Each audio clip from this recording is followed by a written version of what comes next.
theScore eSports, and I'm here with Nick Doucette, our League of Legends analyst. We are in LA, and we are going to talk about the upcoming relegation match between Team Imagine and Team 8. Now, for Team 8's top laner, Cali Trolls, this is kind of a special match because this is going to be the last one who'll play with the team. So, you know, we've seen him struggle a little bit with the carry top meta. So I'm wondering, how do you think he'll perform in this series? This is absolutely a special moment for Cali Trolls. As you did say, he is retiring after the end of this match, regardless of outcome, to go back to school. Now, yes, Cali Trolls has struggled a little bit this split on some of the carry tops. He's 0-2 on Fizz, for example. He's having some difficulty bringing those back into his champion pool, which he had some success with in the spring. That being said, he's going up against Imagine's top laner, Chunky Fresh, who is much better known for playing tanks and a little bit more of a passive style. That gives Cali Trolls the opportunity to step up, bring out the Assassins again, and get a really favorable lane matchup. You know it's going to feel good for him if he can have a really great series and carry his team back into the LCS before leaving. You know, you think for good time's sake he might just pull out an Aurelia again?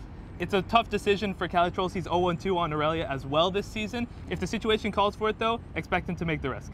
All right, now let's move on to the bottom lane because I think it's an interesting matchup between the AD carries. We have Nian and Steelback. So how do you think this matchup is going to play out? This match is absolutely critical for this series. For Team Imagine, Steelback is the main carry. He receives almost all, the lion's share of the gold, but he rewards his team by dealing out tons of damage and often carrying his team. Across the way for Team 8, they brought on Nian at the start of the season, and he hasn't performed up to expectations, I'd say, except for a few games here or there. Nian is going to have to step up his game to the level of Steelback because he contributes so much to Team Imagine, and if Team 8 wants to have a chance, the AD carry needs to play now. And between these AD carries, who do you think is the stronger one? I think that Steelback is definitely the more consistent threat, but Nian is a much more explosive player with a higher skill ceiling that can carry the game much harder. All right, now I want to talk a little bit about the team styles because we have Team Imagine, who's kind of more of a skirmishing team, and then we have Team 8, who I think looks best when they're, playing for objective control. So how do you think these two styles are going to play out in the final series? This is definitely going to be a match that is decided around Dragon and around Baron. As you did say, Team 8 had their best game against Team Solo Mid, where they controlled the objectives flawlessly. They got 5 Dragons, they got several Barons, and that was against Team Solo Mid, a world-bound team. They looked fantastic in that match when they were playing a more calm, controlled style.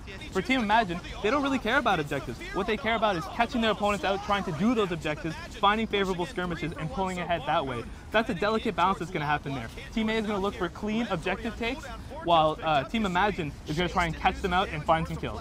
All right, thanks, Nick. And thank you so much for watching. Make sure to tune in this weekend to see if Team 8 can hold on to their LCS spot, or if Team Imagine will be the newest team to join the LCS. Make sure to subscribe to our YouTube channel for more upcoming videos.